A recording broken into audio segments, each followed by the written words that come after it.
What up, it's your girl Raven the Blazin Eurasian, and I'm representing Brooklyn Bodega TV, Brooklyn Hip Hop Festival, BrooklynBodega.com, all things Brooklyn. All that.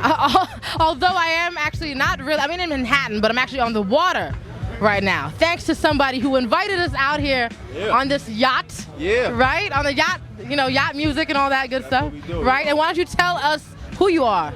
Mike Sean, work with Peter Rosenberg. We're actually celebrating Peter's birthday this week.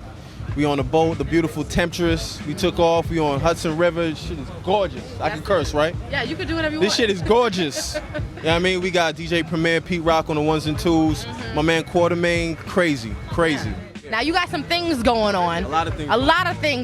Big things going on. Big things going on. Why don't you tell us about those things? Start from the very beginning. Oh man, I don't even know where the beginning is, but next week, Wednesday, Let's start with next week. we got Generation Next. It's the premier music showcase for buzzworthy emerging artists from across the nation. We got TiRon, KID DAYTONA, Sky Zoo, Game Rebellion, The Ills, Cash, Sugar Junkie, J Ferb, Hip Hop DX is on it heavy. Peter Rosenberg's hosting. You already know what it is. When people think about Peter Rosenberg, they think someone who obviously works with a commercial station, but definitely has love for the up and coming. You know what I mean? Is that why you picked him to have him be the host? I mean, Peter Rosenberg wouldn't be Peter Rosenberg if he didn't, really fuck with the underground, and that's where he started. That's where he became who he is, and it's a large part of who he is. Relay with Peter Rosenberg every Sunday night on Hot 97 is really his staple. That's the cornerstone of what he does. So being able to have him host Generation Next just made sense. You know what I mean? Right. Now tell me what got you into this. I mean, how did you get involved in all this? I mean, my story starts a while ago. The first show I ever threw was with Kanye West when I was 19. Okay. I booked him for $5,000. Some dude named John Stevens came in a powder blue suit and opened up for him. Right. He then became John Legend a couple years later. There you go. And that's actually the first time I met Peter. I had Peter DJ that show. Okay. And we stayed in contact. We went to college together, and he came up in 07. He started doing the show, and now he's on the morning show. And I work with him. I do Noisemakers with Peter Rosenberg, and now I'm doing Generation Next. It's just the evolution of what I'm trying to do, and I figured, I know so many people, I have contacts, I might as well utilize it for the benefit of artists that deserve it, and that's what Generation Next is really about. And I guess it's wonderfully overwhelming that you're able to do this, because not only do you have the show next week, but also you have something else called Webisodes coming up. Webisodes coming up. We're actually going to be hooking up with Christopher Ray Talley, really talented filmmaker out of Chicago. He's in New York now. He's 22. But he's been doing some dope stuff. He's going to be shooting the whole event. We're going to be launching 8 webisodes starting in August on hiphopdx.com, rosenbergradio.com, that'senough.com. It's going to probably get everywhere else. But we're going to jump it off in August, and it's going to be 8 episodes running through October. And that's the whole idea behind Generation Next. It's more than a music showcase. It's really a platform for these artists so that, they don't just get on the stage and rock for 15, 20 minutes and that's it.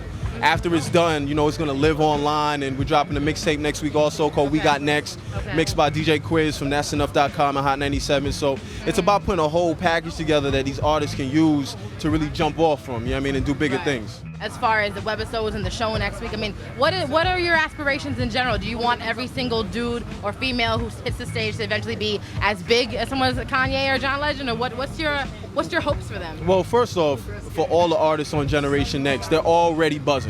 Like the KID DAYTONA already has a situation. TiRon is already doing stuff. So you can't even get on Generation Next unless you already have some sort of buzz. But the idea for Generation Next is to really be that stamp of approval, so that when artists say they were on Generation Next, it means something. You know what I mean? And that's why the artists who are on it now are so critical to the success, because once they rock, everybody's going to know, like, oh, I got to do it like they did it. That's really what it's about. So why don't we talk to some of your artists? Because I know we got them here next to me. Let's scoot over. Let's get them before we get too drunk. Yeah, let's do that. Yeah. Cigar lit. 360. Yo, it's the KID DAYTONA, BXNY representing Community Juice. That's the team and all that. I'm chilling with the homie Mike Sean. And we about to do this show, kill it, for Hip Hop DX and all that. And I mean, if you're not familiar with me, I got a couple of projects out. Most notably, Come Fly With Me, and a new project that's about to come out. It's called The Interlude, collaboration with LRG. And yeah, it's a movie about to start.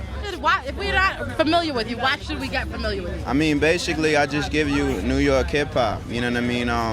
You know, it's been a while since you had like a real lyricist to come out of New York, and for people to say like, you know, I really respect what's going on with him. I'm kind of trying to keep that New York sound alive. You know, like you got people rhyming over 808s and all that, and you got people singing. Like I don't really do that.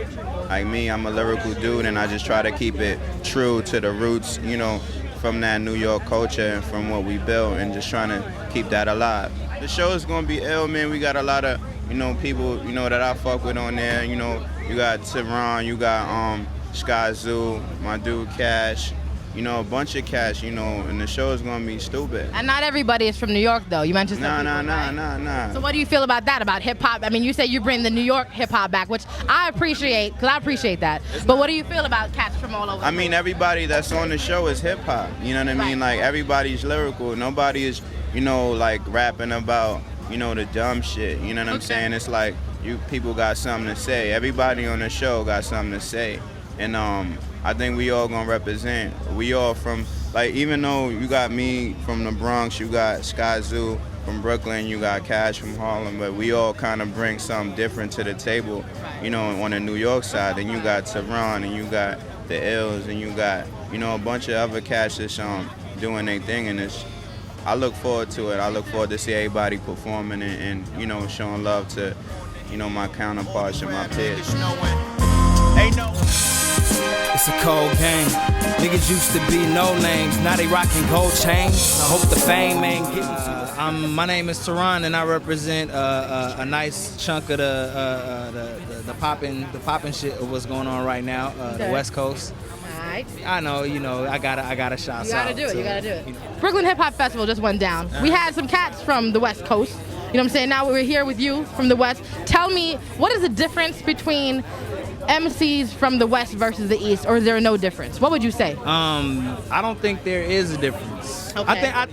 No. Break it down. It's more complicated. There is a difference. Right? There definitely is a difference in terms of, I guess,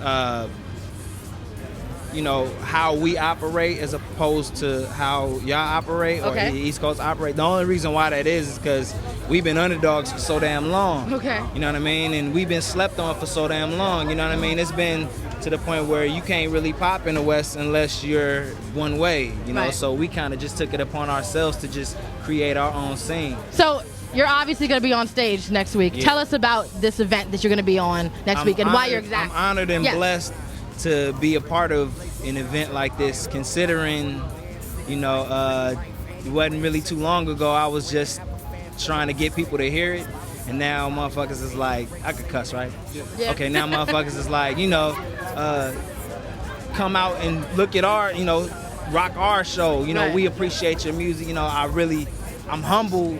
And plus, I'm in New York, so I gotta be humble. You know what I mean? Like, it's ill. Like, yo, I like people who are trying to do positive things for hip hop, not just do one particular way. You know what I'm saying? We need everything. You know, we need the West Coast people, we need the Bronx people, Brooklyn people. Why is it important what he's doing and what this whole thing represents? I think it's important because it still shows that there's still a lot of talent that's slept on. You know what I mean? Because you have major media giants that only kind of push one agenda. Right. You know what I mean? And this opens up the avenue for people to, for fans and, you know, fans of hip hop who aren't able, who don't, you know what I mean? Like, it's people that only really watch MTV or only really watch BET or only really look in the newspaper and see who's playing at the shows and this and that and the third. They don't really be on the net like that. Right, so especially the older generation. They ain't really fucking with the net like that. It's really the younger generation. These niggas can't get into the clubs because they like 18 and under. Right, they can't, You know what I mean? Like, so unless you throwing all ages, we ain't really killing like that. So it's just a blessing for anybody to open the door. Well, there you have it. Mike Sean, right? Mike Sean, TiRon. Wednesday. LITTLEFIELD, Brooklyn, 7 o'clock, $10, all ages. You already know what it is, man. HipHopDX.com. That's what it is. You go Raven the Blazin Eurasian. Try not to get seasick.